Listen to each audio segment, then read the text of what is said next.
Bienvenidos a Vladimir a la Una. Nos encontramos en La Casona y este programa del día de hoy lo vamos a dedicar al bicentenario de la batalla de Carabobo y para ello tenemos como invitado a Luis Alberto Lamata, historiador, cineasta venezolano, quien es el director de un documental, una miniserie, pues si se puede denominar de esa forma, dedicada al bicentenario de la batalla de Carabobo. Y creo que es muy importante pues que con él podamos compartir toda la dinámica de la grabación de este documental que se llama Caminos de Libertad, Carabobo, Caminos de Libertad. Y bueno, te damos la bienvenida, Luis, gracias por acompañarnos. No, gracias por la invitación. Hace unos cuantos años que no compartíamos en Así Vladimir a la Una. así Bienvenido. Caramba, desde tu visión de historiador, me gustaría que pusiéramos en contexto la importancia de la batalla de Carabobo dentro del proceso de lucha de independencia de América Latina, de Venezuela en particular. Pero sobre todo lo que nos interesó en la miniserie, que es una miniserie dramática, que obviamente quiere contar la historia, echar el cuento de lo que fue Carabobo, pero enfocarse mucho en los seres humanos que estaban allí. Carabobo es un gran evento que se convierte en un remolino que mezcla un país que se estaba construyendo, donde están todas las clases sociales, todas las ideologías, todas las familias. Y Carabobo, decimos siempre, es como el lugar a donde van a desembocar una cantidad de ríos, una cantidad de historias, una cantidad de subtramas que tienen que ver con la batalla. Claro, y en este contexto, pues, es importante también hurgar un poco en los personajes, quiénes son los personajes centrales de esta historia. Mira, hay personajes históricos, como por ejemplo Negro Primero. Obviamente. Negro Primero es un personaje muy querido por los venezolanos, que es parte, digamos, de la cultura popular, pero poco se sabe realmente de la vida de él. Y es una vida muy interesante. Nosotros agarramos lo que es verdad histórica y de alguna manera hacemos una ficción plausible, verosímil, y se convierte en una subtrama muy, muy interesante. Entonces nosotros contamos Negro Primero casi que desde la infancia. O sea, no solo su participación en la batalla. La batalla es algo que acompaña los 9 capítulos de la historia, pero, digamos, la historia constantemente se desvía a echarnos el cuento de Negro Primero, de Bolívar, por ejemplo. De Páez. No todo de Bolívar, de Páez, de algunos personajes de ficción, pero que están inspirados en personajes reales, como por ejemplo el Cabo Capote. El Cabo Capote, y lo puedo decir porque en los primeros capítulos se devela, es una chica que quiere combatir por la independencia, no lo puede hacer, se disfraza de hombre y ahí echamos el cuento de su vida. Y eso es histórico. Se sabe que entre los cadáveres que aparecieron después de la batalla, al menos 14 mujeres vestidas de hombre fueron encontradas, ¿no? Entonces sentíamos que eso había que contarlo. Contamos también la historia de los hermanos del Valle, que son hermanos separados por la guerra. Hay un hermano patriota, hay dos hermanos realistas. Están en 2 batallones de caballería que se van a enfrentar. Y así mucho, el capitán Minchin, que no es irlandés, que está con la Legión Británica. Vemos un poquito por qué está ahí, cómo lo reclutaron, cómo era el nombre de Bolívar en Irlanda, cómo era ver Venezuela desde Europa en aquel entonces, ¿no? Entonces, la serie de Carabobo nos da la excusa como para meternos de verdad en esa compleja realidad humana, que es lo que en definitiva nos interesa y en definitiva lo que nos parece dramático. Ahora fíjate, tú eres historiador, eres cineasta, tienes esa doble condición que te permite una ventaja con respecto a quizás otros documentalistas de nuestra historia, ¿no? La ficción y la realidad compiten en una miniserie, porque ciertamente hay elementos, hay licencias que tú te das como cineasta, pero también allí está la interpretación del historiador. Es decir, hay el riesgo de que a veces se transmite un mensaje y que se consoliden versiones de cosas que no ocurrieron, que se consoliden como ciertas. Pero eso también es un atractivo de la serie. ¿Cómo manejas eso? Mira, uno tiene que correr el riesgo. Yo creo que ese es el sentido de la ficción cuando se acerca a la historia. No solo el cine, el teatro, la literatura cuando hace novela histórica, Shakespeare cuando agarró elementos históricos como Ricardo III, Enrique, es decir, Macbeth, todos esos son personajes históricos y que de alguna manera la ficción los lleva, los resume, consigue la esencia y la ficción puede hacer algo que el historiador serio no puede hacer. y es especular con seriedad. La palabra especular a veces tiene una connotación negativa, pero tú puedes hacerlo con algún rigor.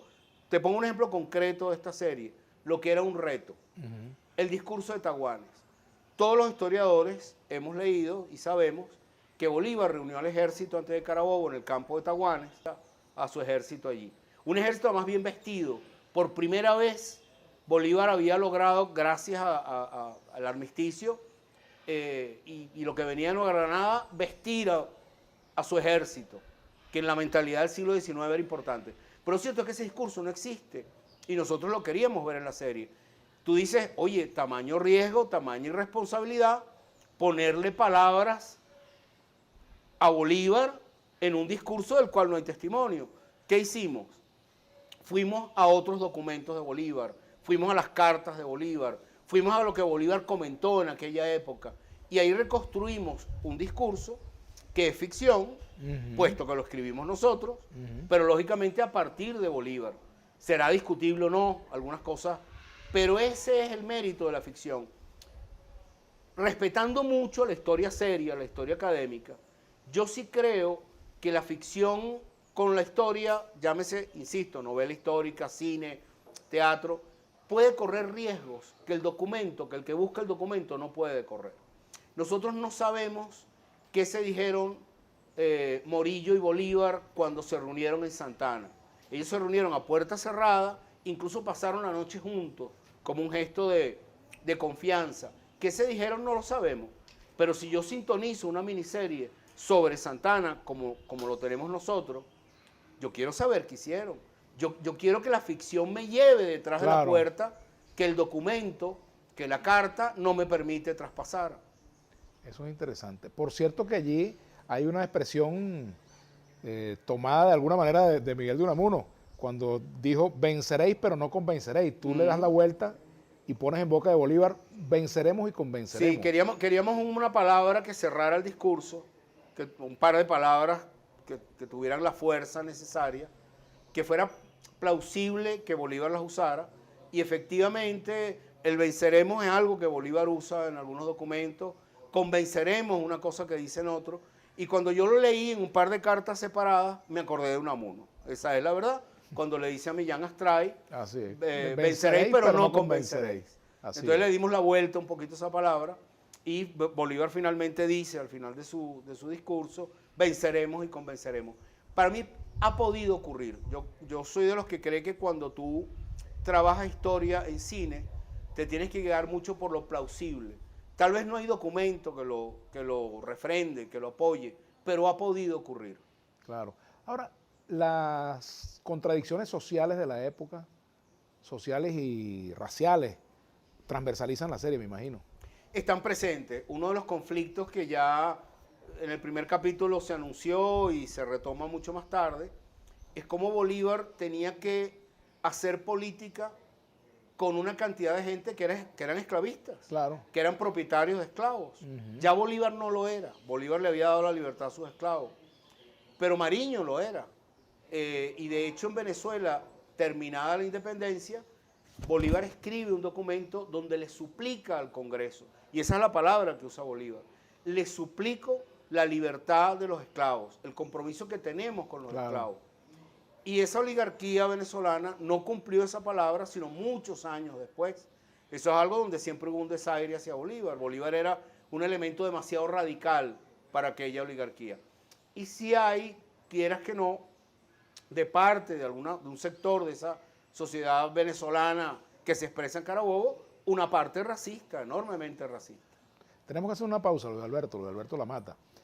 Me gustaría que al regreso retomáramos la conversación sobre el Negro Primero, su relación con Páez, dónde se conocen, en fin, y las cosas que son ciertas en la historia del Negro Primero que no se conocen y las que son fabuladas. Vamos a hurgar un poco en ello, que me parece que es interesante para la audiencia. Hacemos la pausa, ya venimos. Carabobo a la 1 es nuestra etiqueta para el día de hoy. Hablando del negro primero, hablando primero del negro. Me gustaría hurgar un poco en la historia del Negro Primero, de las cosas que tú cuentas en esta miniserie que son ciertas, de las cosas de la vida del Negro Primero que no se conocen, cómo conoció a Páez, cómo ese paso que da del ejército de Boves al ejército patriota. Mira, el Negro Primero es un personaje del que se saben algunas cosas, entre otras porque Páez escribió algo sobre él. Eh, Conocemos toda esa infancia en el llano difícil que fue vendido de una hacienda a otra, y eso lo contamos. Es decir, tomamos la historia y a partir de ahí realizamos ficción. Hay un hecho cierto. Negro Primero vivió con Juana, su mujer, una bellísima historia de amor. Tuvo además el honor de que sus padrinos de boda fueran Páez y Bolívar. Porque Bolívar apreciaba mucho a Negro Primero, así como Páez. Y esa boda se hizo, yo no sé si... Eso fue en el llano. Exacto, porque fue una boda con cura, sin cura. Esa fue una boda en Achagua. En Achagua, con celebración y con baile de joropo.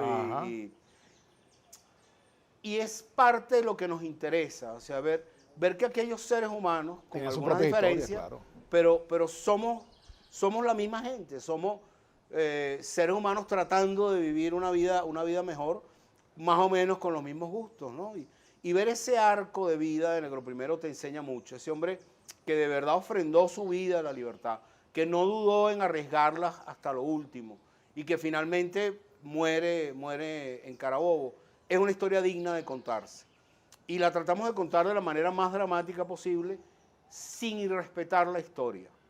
Y en eso vuelve un poquito al asunto ficción-realidad. Es decir, lo que tú quieres hacer, o sea, la realidad suele ser siempre muy dramática.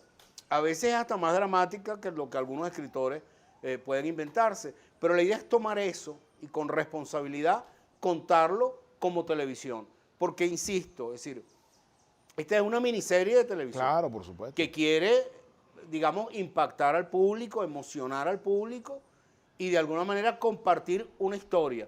Pero no pretendemos para nada hacer un documento histórico. Así es. Somos una miniserie de ficción seria. Por cierto, el actor entiendo que forma parte de una agrupación teatral y además es un oficial de la Guardia Nacional, es un funcionario de la Guardia Nacional. Sí. Ender es Guardia Nacional, es parte del Teatro Negro de Barlovento. En esta serie se hizo un proceso de casting lo más que pudimos a lo largo del país. Él apareció en el casting de Barlovento, donde se acercó mucha gente, y ha sido un hallazgo, Yo puedo contar además que cuando lo vi, que le iba a hacer ya el casting yo, ya había unos compañeros que sabían de él, lo veo y digo, oye, ese tipo se parece tanto a Negro Primero, que tiene que ser muy mal actor. Así, para que no sea. O sea. Tiene que ser un milagro si ese tipo, que es igualito a como yo me imagino a Negro Primero, además es buen actor. Resultó buen actor.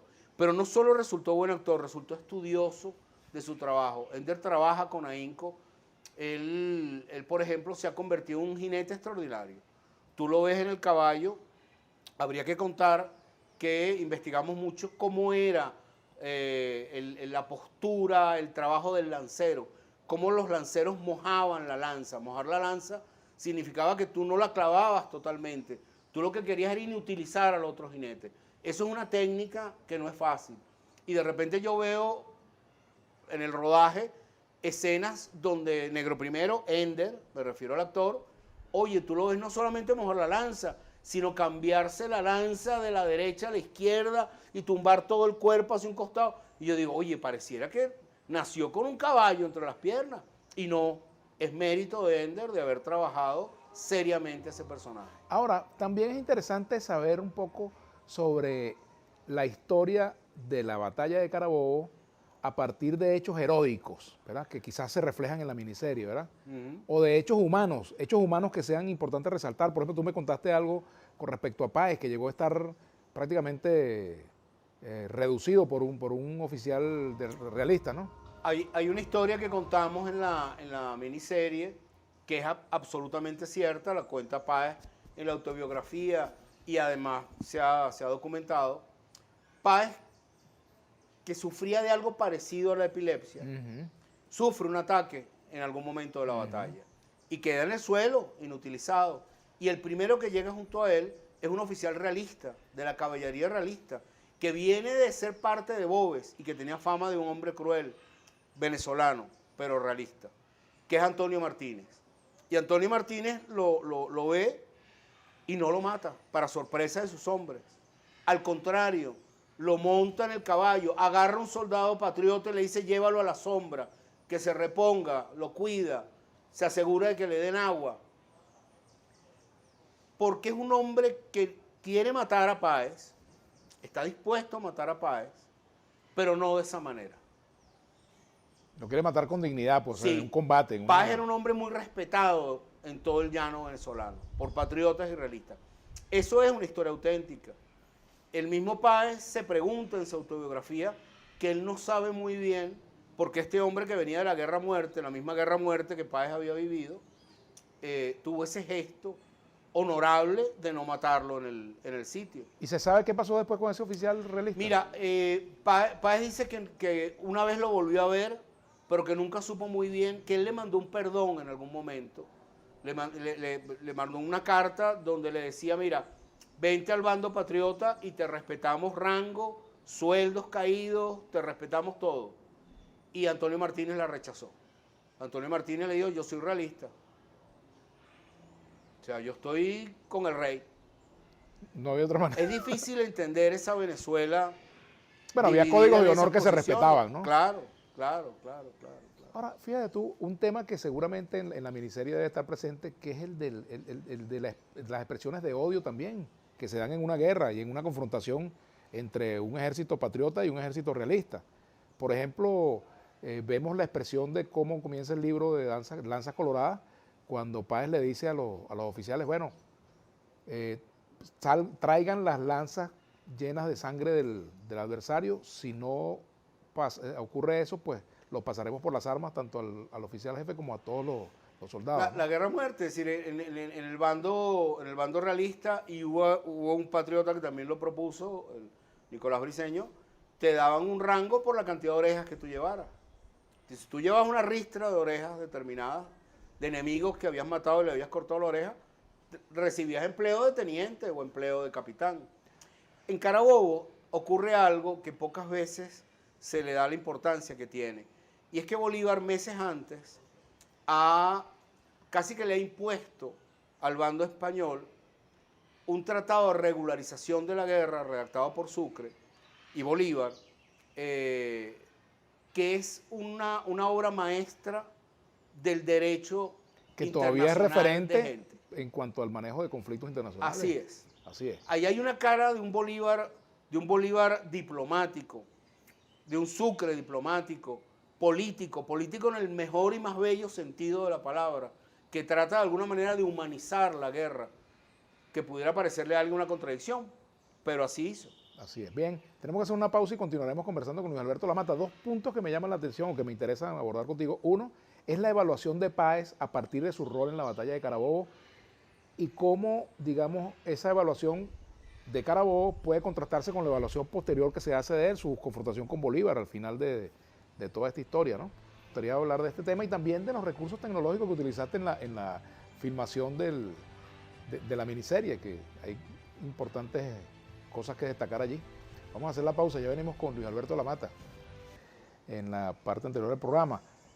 Uno, el rol de José Antonio Páez en la batalla de Carabobo, la evaluación de su papel como uno de los protagonistas de la batalla de Carabobo y el rol de Páez como político. Hay factores de la política en la actualidad que lo han estigmatizado, incluso el mismo chavismo pues ha tenido una valoración de Páez muy crítica con respecto a su postura frente a Bolívar, ¿no? Me gustaría tu evaluación de los dos Páez, el Páez de la batalla de Carabobo y el Páez político y luego presidente de la República. Yo soy de los que cree que tú no te puedes acercar a la historia pretendiendo que se convierta en una especie de tribunal de buenos y malos y estar repartiendo siempre roles. Como eso que si llaman no ahora fuera... el lado correcto de la historia, eso no sí, existe. sí. No, yo creo que la historia es siempre compleja porque es humana, porque la historia la hacemos los seres humanos que somos complejos y el valor de un determinado personaje en un momento no es el mismo años después, es decir, estamos obligados a ser constantemente críticos y ser crítico no significa juzgar, ser crítico es entender un proceso, pero no estar repartiendo roles como si fuera un dibujo animado de personajes buenos y personajes malos. Hay algo que no se puede discutir. Páez tiene un rol protagónico en Carabobo. Páez recibe de manos de Bolívar en plena batalla su rango de general en jefe como premio a su actuación. Muchas veces se dice que la batalla de Carabobo fue muy rápida. que fueron 45 minutos. Pero sí, esos son los 45 minutos, sobre todo alrededor de tomar un cerro, que fue un acierto táctico y estratégico de Bolívar, que es el Cerro de la Mona. Tomar el Cerro de la Mona sorprendió a los españoles. Era un movimiento que no se esperaban. En la miniserie lo contamos con detalle. Y eso sí, es cierto que duró 45 minutos, pero esa gente está levantada desde las 4 de la mañana. Esa gente se levantó en Taguanes a las 4 de la mañana, marchó más o menos como a las 7:30, cerca de las 8, llegó a la colina Buenavista y los últimos disparos, los últimos combates se dieron ya en la noche, después de que llovió, que estaban cubiertos de fango y se va el sol. O sea que Carabobo realmente es un día de combate en medio de una campaña enorme, porque además la gran victoria de Carabobo no es solo haber tomado el Cerro La Mona, es haber llegado a Carabobo dispersando al ejército realista. Con maniobras distraccionistas. Con maniobras distraccionistas. Muy pocas veces se cuenta, pero en Carabobo fue fundamental Bermúdez. Y alguien dirá, pero Bermúdez no peleó en Carabobo. No, Bermúdez estaba en Caracas peleando contra la fuerza de Caracas y perdió. Pero esa derrota de Bermúdez impedía que esas tropas españolas se incorporaran a las de Carabobo. Y esa es la estrategia de Bolívar y de Sucre, habría que agregar también como el Tratado de Amistad. Es decir, estamos hablando de un alarde militar, de un alarde de conocimiento militar que es contundente y que fue efectivo. Páez fue parte de eso. Páez es el que toma el Cerro La Mona. Páez es el que además se arriesga, porque Páez no era un general mirando el combate desde una colina, no. Páez combate, espada en mano, lanza en mano, contra los realistas. Que por cierto, no sé si en la serie, en la miniserie se refleja allí la vida de Páez, cómo comienza Páez. Páez no fue precisamente un hombre rico, todo lo contrario, llegó desde los sectores humildes, ¿no? A pesar de ser un blanco, ¿no? En la serie hay un momento donde el ejército patriota está acampado porque en la madrugada va a marchar hacia Carabobo. Y estamos hablando de la noche del 23. La noche del 23 viene siendo víspera de San Juan. Y la fiesta de San Juan, algo que siempre el pueblo venezolano ha respetado mucho. Claro. Nosotros incorporamos un poquito de eso porque estamos seguros de que esa noche en aquel campamento, el pueblo venezolano, reunido desde varias regiones, mira, bailó joropo y bailó tambor. Nosotros nos atrevimos a poner una escena donde Páez baila tambor. Y alguien me decía, oye, pero ¿tú crees que Páez, el general, va a bailar tambor? Y le decía, mira, Páez se crió en una hacienda donde huía por un crimen que él dice que no cometió. Así es. Y Páez cuenta en su autobiografía cómo su gran maestro, el mayoral de la hacienda, que era un negro, así es, él le lavaba los pies en la noche. Es decir, que ese Páez es un Páez que creció en el pueblo, trabajando en una hacienda y trascendió después como un propietario blanco. Y uno puede decir y valorar y decir, oye, ¿por qué este hombre que vivió entre esclavos, que sabe lo que la esclavitud significa, que se ha ganado el amor de ese pueblo, no fue más expedito a la hora de decretar la libertad de los esclavos? Es decir, yo sí creo que uno tiene que tener una visión crítica frente a Páez y frente a cualquiera, que de eso se trata, pero no manejarlo como una especie de juicio de buenos y malos. Sí, porque además también la historia con el tiempo va revalorizando los hechos, ¿no? De repente lo que ayer no era importante, hoy lo es. Por ejemplo, hoy hay mucha tendencia a eso que tú haces, de mostrar la otra cara, lo que está detrás del trascámara de la guerra, por ejemplo. Es que la historia es muy compleja. O sea, si tú agarras un hecho contemporáneo, como puede ser el ataque al Congreso de Estados Unidos, ¿cuántas versiones no hay? ¿Cuántos comentarios no hay? Dentro de unos años habrá el que diga que eso no existió, que todo fue un montaje mediático, como ocurre con los campos de concentración nazi, que hay quien dice que no existieron. Hay un negacionismo. ¿Me entiendes? Terrible. O sea, la historia, y parte de lo delicado de la historia, es que se puede mentir impunemente. Claro. Ahora, hablando de los recursos un poco, pasando de tema a los de los recursos tecnológicos que tú utilizaste para simular miles de hombres, ¿con cuántos actores contaste tú en la miniserie y cómo hiciste para...? Tuvimos una gran cantidad de actores. Mira, yo te puedo decir que donde rodamos, en el estado Cojedes, que además hay que darle las gracias, se portaron muy bien con nosotros. porque estábamos buscando un paisaje que fuera como el de Carabobo de la época. Y lo hicimos a media hora del Carabobo real, porque el Carabobo actual, parece mentira, ha cambiado mucho con el tiempo. Nosotros allí teníamos como unas 600 y pico de personas. Por cierto, con unos protocolos de seguridad. Ajá, ¿cómo hicieron con el COVID, por cierto? Mira, por supuesto, mascarilla, etcétera, etcétera. Yo asumo que tanto esos protocolos como el hecho de estar bajo el sol y bajo el viento, porque era la batalla, y la batalla era básicamente de día, hicieron el milagro de que no tuvimos ningún caso de COVID. Nadie, y estoy hablando de 600 y pico de personas. 600 y pico de personas en un rodaje bastante. Me refiero a los extras. En total éramos como 800 con los técnicos. Pero 600 y pico de personas no son 6.000. Entonces utilizamos recursos de tecnología digital para ver esas 6.000 personas del Ejército Patriota. Hoy en día, a través de la tecnología de postproducción, tú puedes multiplicar. Pero es un trabajo laborioso, delicado, tienes que reubicar a la gente, tienes que volver a filmar. Hay que decir además que estos muchachos de postproducción manejan una tecnología que es de punta, que son muchachos venezolanos que se han formado aquí en el país, y que todo ese trabajo de postproducción con lo mejor del siglo XXI está aquí en Venezuela, manejado por venezolanos. Y lo interesante es que a la hora de la transmisión de esta entrevista no ha culminado todavía la grabación de la miniserie, ¿no? No, la miniserie son 9 capítulos por ahora. Ajá. Yo te digo por ahora porque yo siento que los escritores, el equipo que nos acompañó escribiendo el guión, que hizo un trabajo muy entregado y un trabajo de investigación muy, muy importante, sentimos que hay historia como para contar muchos más capítulos. Claro. Y quisiéramos contar Pero más los 9 capítulos no están listos todavía.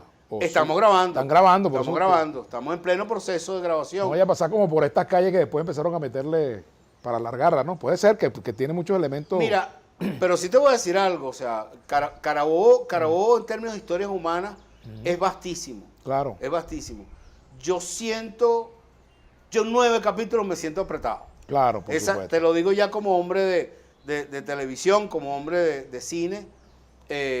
Yo sí siento que quisiera contar más, porque hay muchas historias por ejemplo, pendientes. Es interesante saber qué pasa con la historia del ciudadano común, el que no estaba en la guerra. ¿Qué pasaba en las ciudades? ¿Qué pasaba en los alrededores de Carabobo mientras estaba dando la batalla?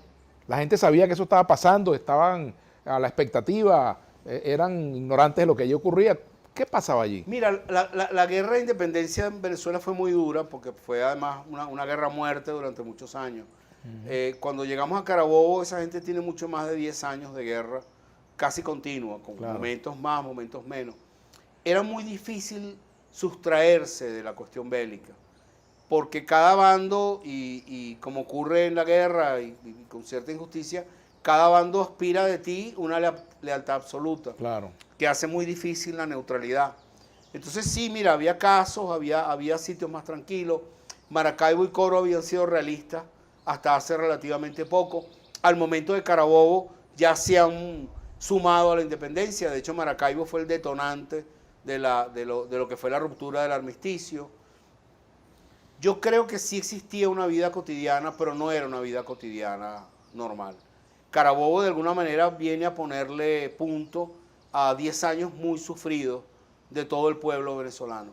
Pero en medio de eso, fíjate que comentándote esto, recuerdo a un personaje de la serie, que es el Mariscal Latorre. Ajá. El Mariscal Latorre, que es el jefe de los españoles, en un documento le ofrece la paz a los venezolanos.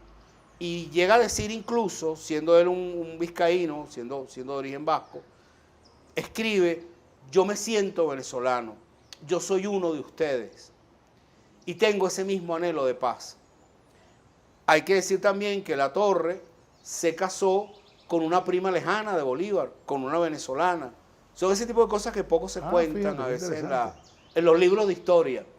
Y esa historia real, esa historia ampliada, una historia humanizada, suele ser mucho más emocionante de lo que uno cree. Es decir, por comentarte algo de la vida cotidiana que tú hablas, en las conversaciones de Santa Ana, cuando ya Bolívar y Morillo se entienden, Bolívar en algún momento le dice: mira, yo tengo una tía que está en Caracas, Caracas es realista, Caracas es de los españoles, que desde que cayeron los realistas está encerrada en la habitación y no quiere salir y está encerrada.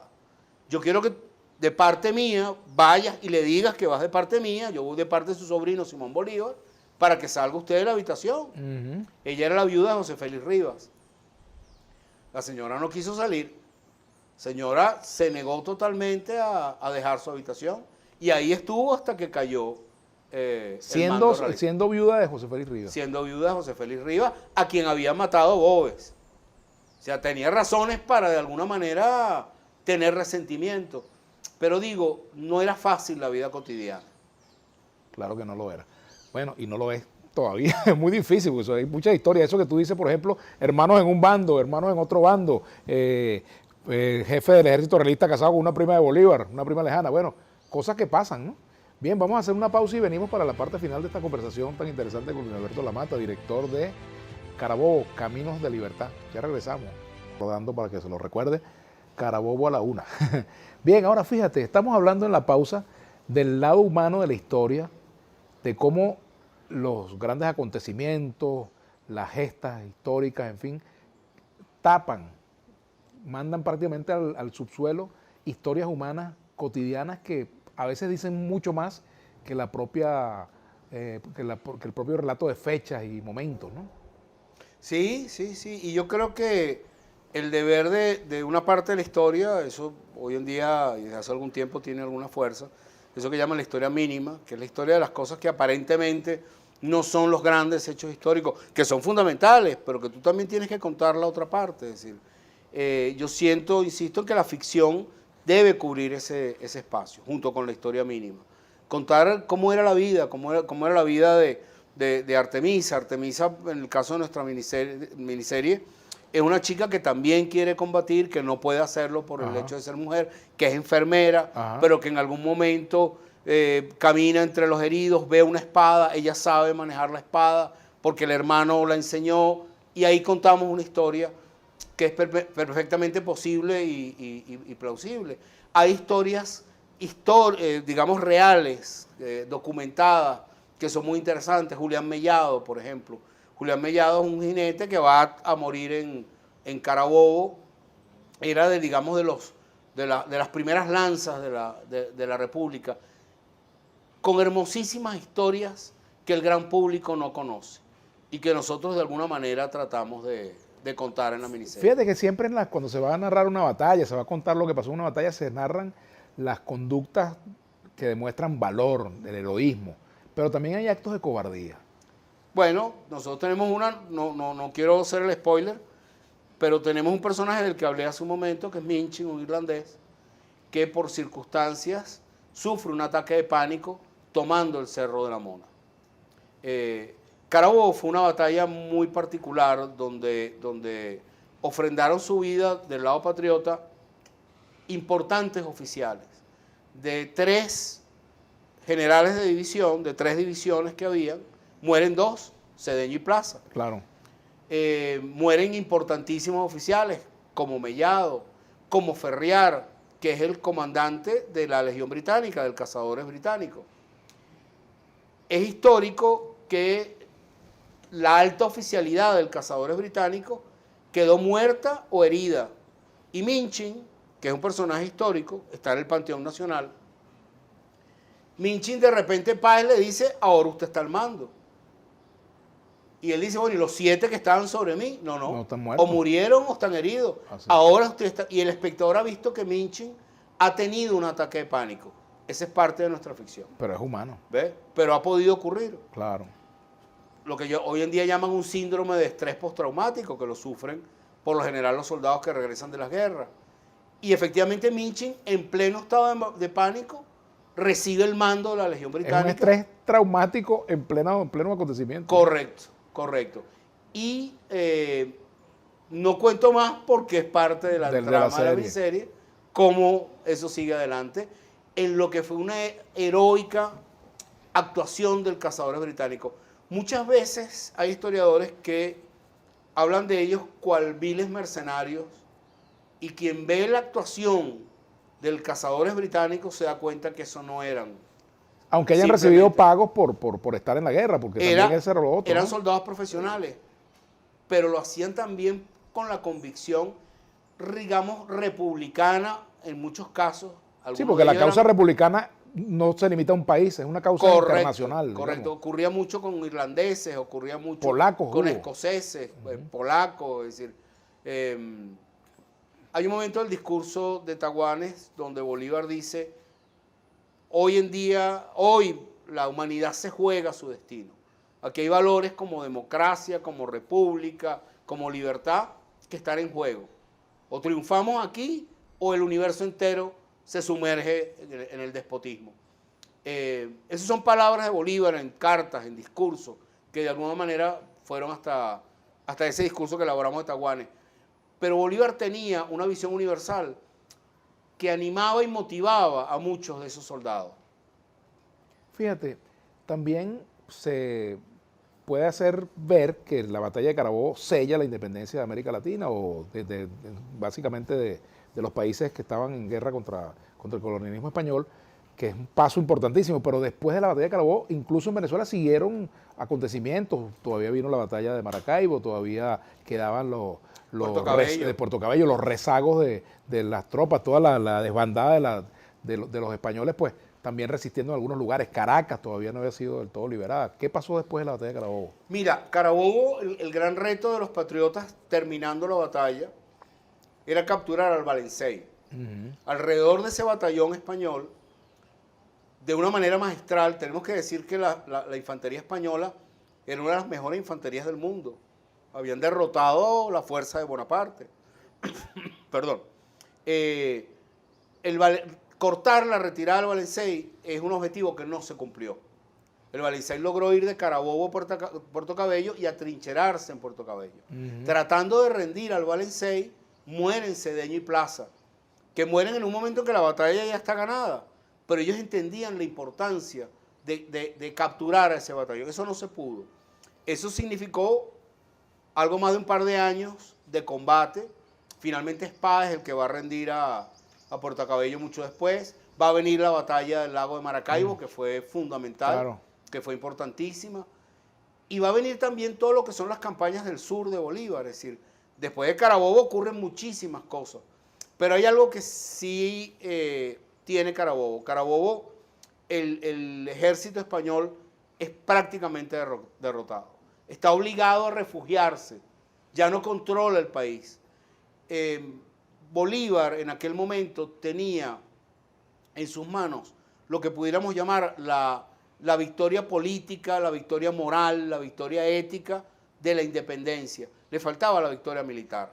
La victoria militar tenía que refrendarse y se refrendó en Carabobo. ¿Dónde estaba Bolívar cuando ocurre la batalla de Carabobo? No, Bolívar está presente en la batalla de una manera muy activa. Primero con una estrategia que no todos compartían y que resultó fundamental, que era el de sorprender al ejército por esta montaña que llamamos el Pico de la Mona, que todavía existe. Sí, que fue la estrategia distraccionista. Que era algo que los españoles no se esperaban. Hay una frase que dicen que Bolívar dijo, y nosotros la recogemos en la película, porque el vaquiano les dice, mira, esa pica, por ahí lo que pasa es una chiva. Claro. Y Bolívar dice, por donde pasa una chiva, pasa un ejército. Quien ha leído a Bolívar sabe que son frases de Bolívar. Ahora, eso era muy de Bolívar. Yo te pregunto eso desde el punto de vista porque Páez tuvo el rol protagónico en la batalla. Ahora, militarmente hablando, ¿el puesto de mando lo tenía Bolívar en qué lugar? ¿Qué? No, Bolívar cumplió el papel que tenía que cumplir, que era el de comandante. Se involucró en el combate directo en algún momento cuando sentía que al Valencey había que capturarlo, ya habían ganado el grueso de la batalla, y Bolívar toma también una decisión audaz, que es, como no le llegaba a la infantería, que estaba muy cansada, monta la infantería a la grupa, es decir, monta un soldado en la grupa de un caballo para acercarlo. Y él monta un jinete, un soldado infante en su grupa, porque va a atacar. Pero Bolívar es muy crítico de la actitud de algunos oficiales que, olvidándose de su papel de oficiales, arriesgaron la vida de una manera demasiado abierta. Cedeño y Plaza. Cedeño y Plaza, en su búsqueda de capturar al Valencey, ofrendan la vida en un siglo que es romántico. Yo estoy seguro que si a Cedeño y Plaza les ponen para que firmen esa muerte, ellos la firman. Ellos, morir por la patria era algo que tenía sentido, que le daba sentido a una vida. Pero Bolívar no quería eso. Bolívar entendió en Carabobo que su papel era con el Estado Mayor, por más arriesgado que fuera. Y además tomó audacias muy grandes. Hay un momento, cuando tú vas hacia San Carlos, desde Valencia, hay un puestico de la Guardia Nacional y al lado hay una cafetería tal, que se llama El Naipe, de un pueblo que se llama El Naipe. Ahí había una casa. En el techo de la casa del Naipe, que era lo que había en aquel entonces, era un cruce de caminos donde jugaban cartas los que llevaban recuas de mulas para un lado al otro, por eso se llamaba la casa del Naipe. En el techo de esa casa, Bolívar, arriesgando su vida, se montó para que la torre lo viera y creyera que él iba a atacar por el centro, para ocultar la maniobra de Páez. Es decir, que Bolívar, tanto como Páez, siempre fueron muy arriesgados, siempre fueron muy audaces, pero Bolívar supo su papel, y su papel era un papel fundamentalmente estratégico. Bueno, lamentablemente se nos ha agotado el tiempo, Luis Alberto. ¿Qué le falta a la miniserie? Tú viéndola ya, digamos, ya que tienes toda tu cosa armada, a pesar de que no has terminado de grabar, ¿qué elementos le faltan a la miniserie como para que mañana vayas a pensar en nuevos capítulos de la misma?